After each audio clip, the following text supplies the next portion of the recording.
Escola de Paz de hoje trata de um assunto muito importante para as mães, que é o refluxo. As mães de primeira viagem ficam assustadas até quando a criança regurgita. Mas é fácil determinar a diferença entre regurgitar e refluxo, porque quando a criança regurgita, ela não reclama, ela não chora, não dói. Já o refluxo, quando os ácidos sobem, a criança chora, a criança reclama, arde. Então é fácil determinar. Não é, doutora Sheila? Não é muito fácil assim não, porque as coisas se misturam um pouquinho e normalmente se confundem. Esse ponto de separação é que é importante. O que a gente tem que ter em mente é que a maioria das crianças não tem doença de refluxo gastroesofágico, tem um refluxo gastroesofágico de amadurecimento, que é um refluxo fisiológico, é como se ela estivesse se preparando, como se prepara para andar, para falar, então ela ainda está amadurecendo. Então algumas estruturas do tubo digestório e algumas secreções, algumas alterações dependentes do amadurecimento ainda estão presentes. Então, a gente tem que saber separar bem o que é uma doença, o que não é. Normalmente, a criança tem refluxo do amadurecimento. Agora, com relação ao choro, isso às vezes se confunde, porque além dela estar amadurecendo as estruturas do tubo digestório, ela está amadurecendo o esôfago, ela está tendo um mergulho do esôfago no abdômen, criando um ângulo que normalmente o bebê não tem. Até 2 anos é como se fosse uma torneirinha aberta. Então, ao lado disso, existe uma coisa que se chama disquesia. A criança não sabe relaxar o assoalho pélvico, não sabe abrir o ânus para evacuar. E na hora que está mamando, que está recebendo uma alimentação, vem um reflexo gastrocólico, quer dizer, estômago, cólon, e vem a vontade de evacuar. Ela não conseguindo, por causa dessa disquesia, que vai até os 6 meses, ela vai chorar, ela vai se contorcer, vai parecer que ela está sentindo uma dor no esôfago, mas não é no esôfago, ela está sentindo uma dor porque ela quer evacuar. E ela não tem essa percepção de que aquilo é fisiológico. Então, ela não tem como dizer, olha, não estou satisfeita com isso, ela chora. Ela chora, se espreme, faz cara feia, regurgita e às vezes regurgita até no próprio peito. Isso aí leva ao falso diagnóstico de doença do refluxo gastroesofágico. Então, é um refluxo do amadurecimento que a gente nem chama de refluxo, a gente chama de regurgitação infantil. E a criança que apresenta isso, ela é rotulada como um regurgitador feliz. Então, é uma criança que ganha peso, evolui bem, mas chora. Ela chora. É normal um bebê de 3 meses a 4 meses chorar 3 horas e meia por dia sem ter razão aparente de doença. Então, ele chora porque ele está reivindicando alguma coisa, que nem sempre é relacionado àquilo que a gente pensa que está acontecendo. Então, essa separação às vezes não é fácil. Isso tem levado a investigações exageradas, a exames exagerados, medicamentos exagerados, que em algumas situações até pioram o quadro. Doutor Edson, apresente, por favor, a doutora Sheila Percop. Bem, hoje a gente está recebendo a doutora Sheila Percop, que é chefe do Serviço de Gastroenterologia Infantil do IPPMG, da UFRJ, e presidente do Comitê de Gastroenterologia Infantil da Sociedade de Pediatria do Estado do Rio de Janeiro. Doutora Sheila, continuando nessa questão da dificuldade, aí como é que os pais podem suspeitar de que está anormal ou está anormal em relação ao que seu filho está apresentando?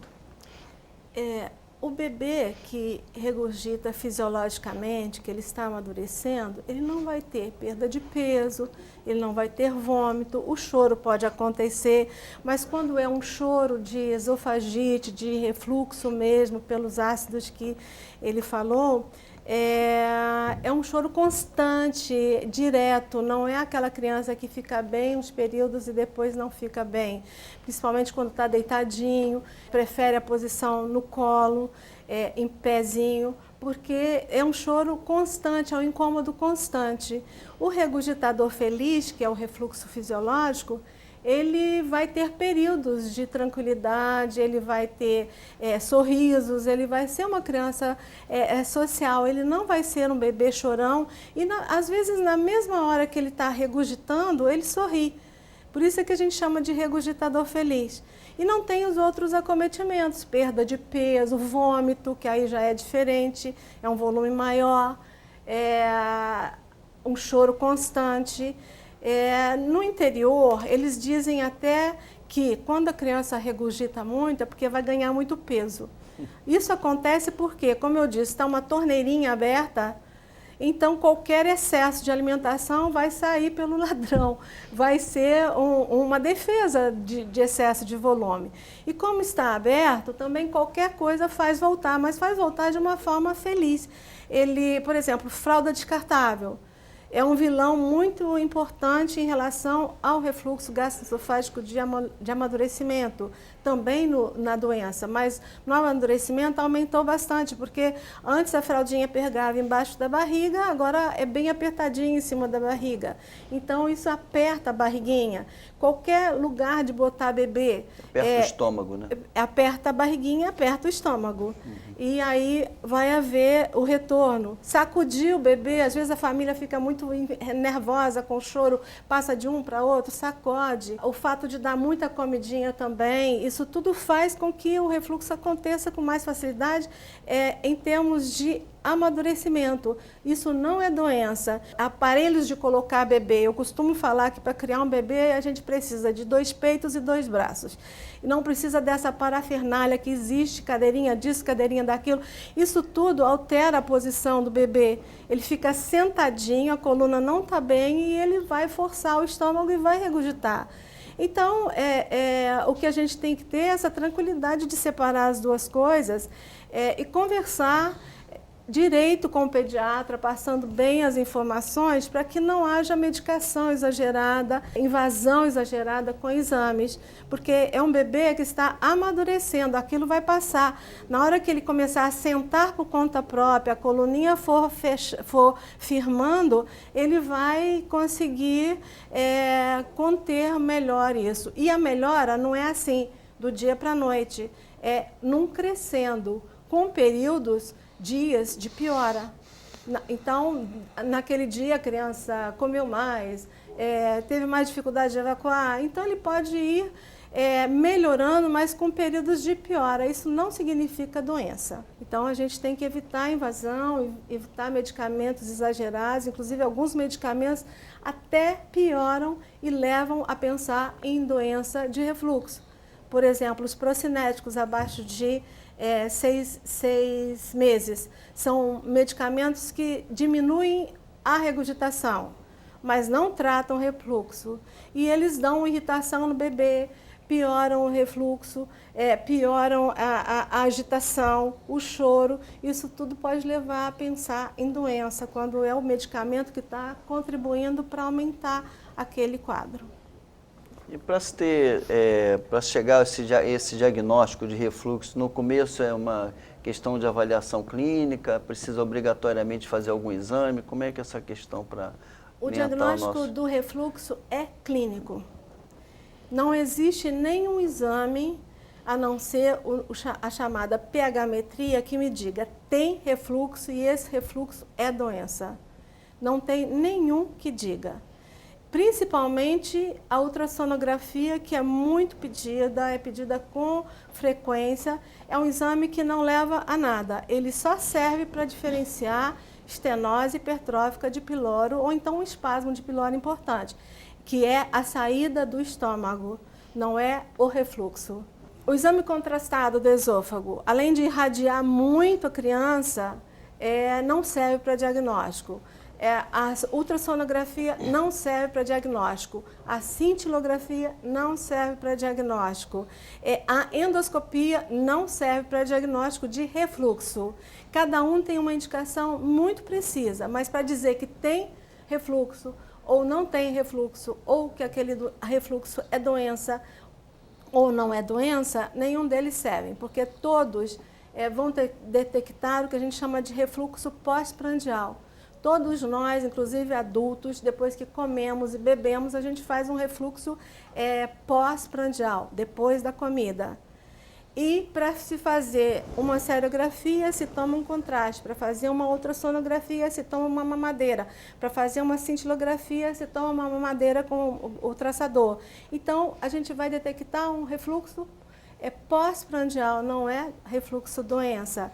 E a endoscopia é só para se ver se tem esofagite mesmo, precisando de usar medicamento de inibição ácida. Só que a endoscopia num bebê precisa de anestesia geral. Então, a gente não faz exame nenhum, é só o diagnóstico clínico na maioria das vezes.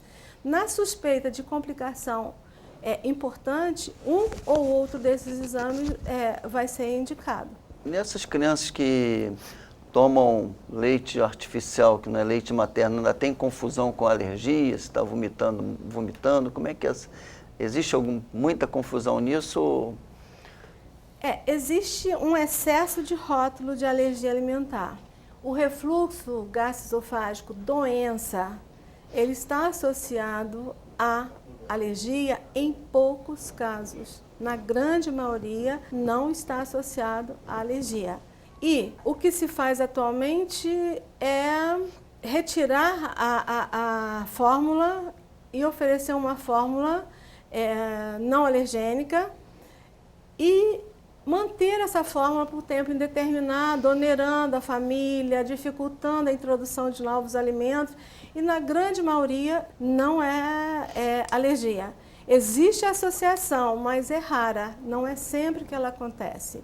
E quando existe essa associação, outras coisas vão aparecer, não só o refluxo de um bebê que está feliz, regurgitando e evoluindo bem. Então, outras coisas, outros sinais vão aparecer.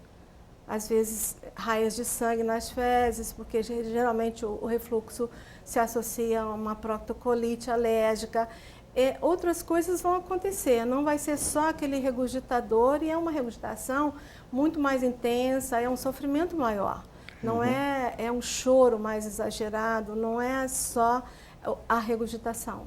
E há medidas anti-refluxo? As medidas são as que a gente tem que fazer sempre e sempre aprender. A grande maioria, até das doenças de refluxo, vão se resolver com isso. Então, não deitar o bebê no plano, sempre um plano inclinado, sem que a barriguinha faça um movimento de apertar, é um plano inclinado reto, sem travesseiro, oferecer refeições menores e mais frequentes para a criança não encher muito a barriguinha, não sacudir a criança, não apertar a fralda. Isso tudo pode diminuir a regurgitação. Em alguns raros casos, a gente utiliza as fórmulas infantis espessadas. São as fórmulas que voltam com mais dificuldade porque já são espessadas, mas de preferência aquelas espessadas industrialmente, não as espessadas em casa, com medidas caseiras, porque o bebezinho também, nos 6 primeiros meses, ele não tolera bem o amido. Então, se eu vou espessar em casa, eu vou dar amido. E essa criança pode ter sintomas adicionais que vão confundir com piora do refluxo. Então, essas medidas são, inclusive, e principalmente a fralda apertada. A fralda tem que caber uma mão entre a barriguinha e a fraldinha. É uma dica interessante essa da fralda. E há tratamento quando está comprovado que há refluxo, doença? Doença do refluxo? Existe. Mas é uma coisa também que está sendo exagerada. Quando eu suspeito de uma doença de refluxo gastroesofágico, se eu penso em alergia, se há história familiar, se há sinais de alergias compatíveis com o quadro de refluxo associado à alergia, eu posso fazer uma suspensão daquela fórmula ou suspender o leite da mãe amamentando os leites animais e derivados de leite. 4 a 8 semanas. Se não melhorou, não é alergia. Aí a gente retorna para a fórmula inicial e vamos pesquisar outras coisas. Uma anormalidade anatômica, por exemplo, uma hérnia de hiato, aí eu faço a seriografia, estou querendo ver se existe uma anormalidade anatômica. Aí é que o exame contrastado está indicado. Se eu tenho uma criança doente que faz um processo respiratório, asma, apneia, eu posso usar a cintilografia para ver campos pulmonares.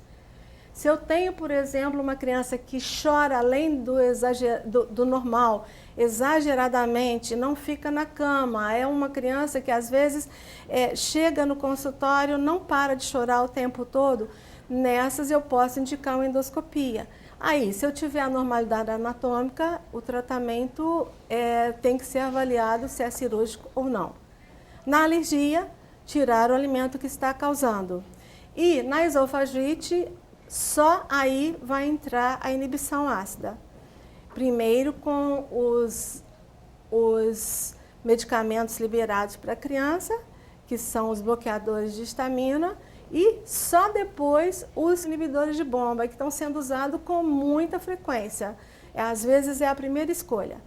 Às vezes no meu consultório chega, e ao lado disso, lógico, as manobras anti-refluxo que a gente já conversou, que às vezes só elas resolvem o problema até da doença de refluxo. Eu já recebo no meu consultório, que é de gastroenterologia, não é de pediatria, a criança que já, primeiro, fizeram as manobras, ou nem fizeram. Aí resolvem dar um procinético. Como eu falei, o procinético é um medicamento que irrita muito a criança, que faz a impregnação de alguns núcleos da base cerebral e irrita demais a criança. E a criança fica nervosa, com abalos, então aí pensam, não, deve ter esofagite. Aí já faz um bloqueador de histamina. Não funciona, aí já vai para o inibidor de bomba, que não é liberado para menores de 1 ano. Aí não funciona, porque o que está irritando mais a criança é aquele procinético, aí começa a troca dos leites. Então, normalmente, no meu consultório, eu recebo a criança recebendo omeprazol e uma fórmula de aminoácido já. Aí o que eu tenho que fazer é a regressão. Eu brinco que meu consultório é de desfazer diagnóstico, não de fazer diagnóstico. A gente vai desfazendo aos poucos aquilo. Às vezes, só na retirada do procinético, resolvemos o problema. Pronto, a criança fica uma santa, começa a ficar bem e aí dá para você ir retirando as outras medidas devagar e ficando só com as manobras posturais e de espessamento, se for o caso, que é uma coisa que normalmente eu não uso, porque pode falsear uma doença de refluxo. Então, normalmente, eu deixo a criança regurgitar e o regurgitar é como se estivesse realmente saindo pelo ladrão. É uma defesa. Se aquilo fica no esôfago queimando, é pior do que ela regurgitar. Então, regurgitação não é doença, é próprio dos bebês. Todos eles regurgitam, uns mais, outros menos. Como tem alguns que começam a andar com 9 meses, outros com 1 ano e 2 meses, isso aí não quer dizer anormalidade. É só uma característica de cada um. Então, regurgitar não é doença. E em relação a complicações do refluxo? As complicações são essas que, en passant, eu já falei, né? A esofagite do refluxo, a aspiração para campos pulmonares, uma asma, uma bronquite, porque às vezes só de regurgitar e do ácido chegar no esôfago já é um estímulo para fazer um espasmo de brônquio, uma asma, ou então uma pneumonia por aspiração, além do não ganho de peso, desnutrição, etc. Mas são complicações muito raras, é difícil uma criança aparecer num consultório pediátrico com essas complicações. Normalmente o que aparece é um refluxo gastroesofágico de amadurecimento, não patológico. Quando o RGE não é tratado, ele evolui? O do amadurecimento? É, Evolui para melhora. a melhor só, né? Porque a criança vai sentar, vai ficar em pezinha, o esôfago vai amadurecer, vai tomar uma posição mais madura anatomicamente, e isso vai passando. Mas por causa dessas alterações anatômicas do amadurecimento, é normal a criança vomitar até 2 anos. Pode, de repente, num acesso de tosse, comeu demais, engasgou, ela pode vomitar, ela tem mais facilidade de vomitar do que o adulto, porque ela ainda não amadureceu totalmente. Agora, a partir do momento que ela fica sentada, ereta, a coluninha firme, ela já para de regurgitar em grande quantidade, a não ser que seja um glutão, que vai comer mais do que cabe. Os gulosos mesmo, né? Que come mais do que precisa. Uhum. Você falou em relação a não tendo a doença. E quando tem a doença, como é que é essa evolução? Está sendo tratada? Habitualmente, como é que isso, em que tempo melhora? Como é que essa não melhora? Como é que é essa evolução? Bom, com relação à normalidade anatômica, tem que se avaliar se é um problema cirúrgico ou não. Na grande maioria das vezes, não é.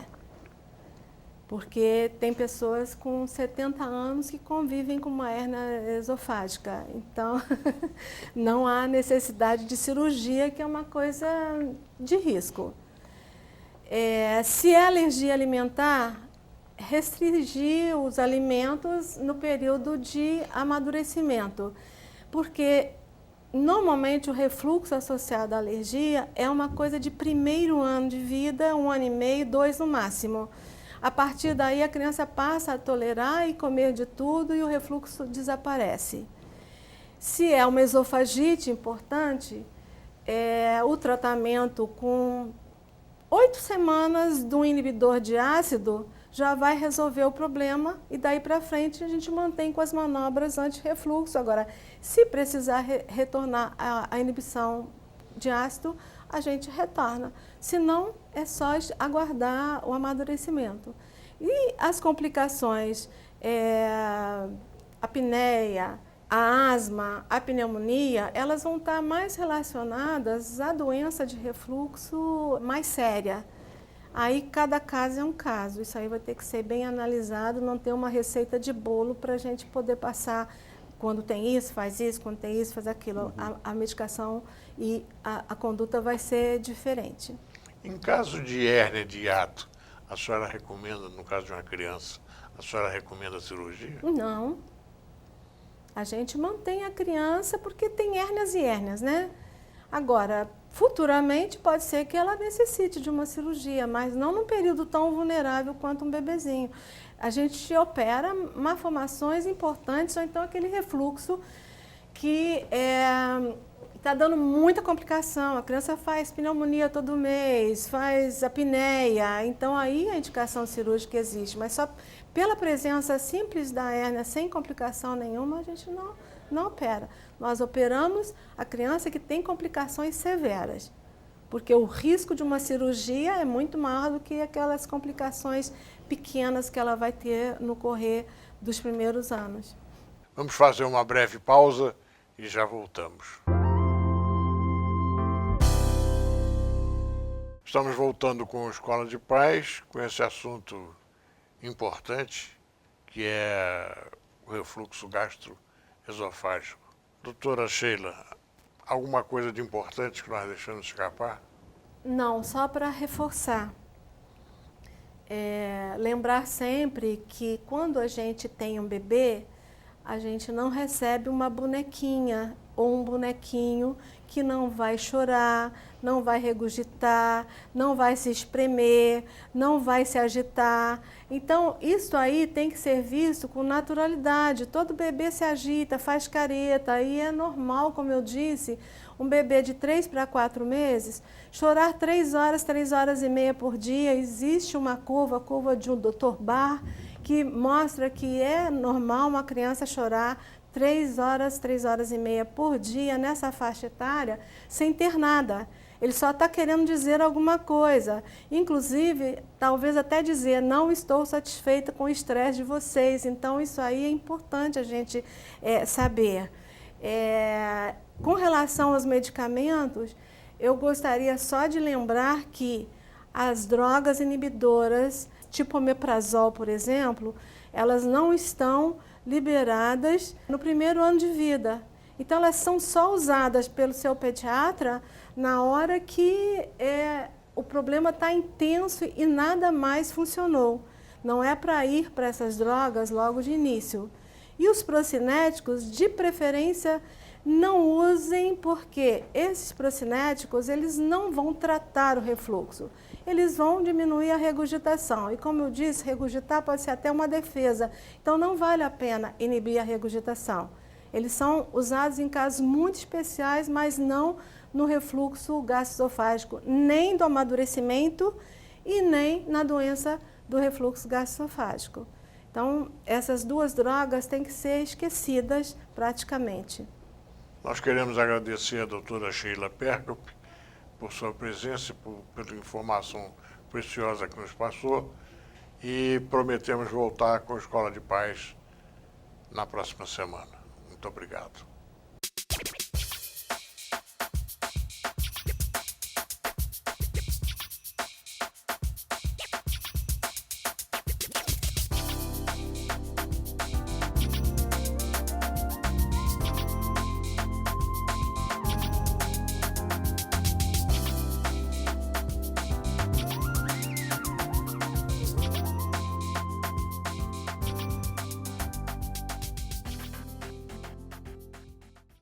Se você tem alguma dúvida, um problema, uma sugestão, escreva para mim, Dr. Edson Liberal, Soperge, Sociedade de Pediatria do Rio de Janeiro, Rua da Assembleia, número 10, sala 1812, Centro CEP 20011-901, Rio de Janeiro, ou no e-mail secretaria@soperge.org.br.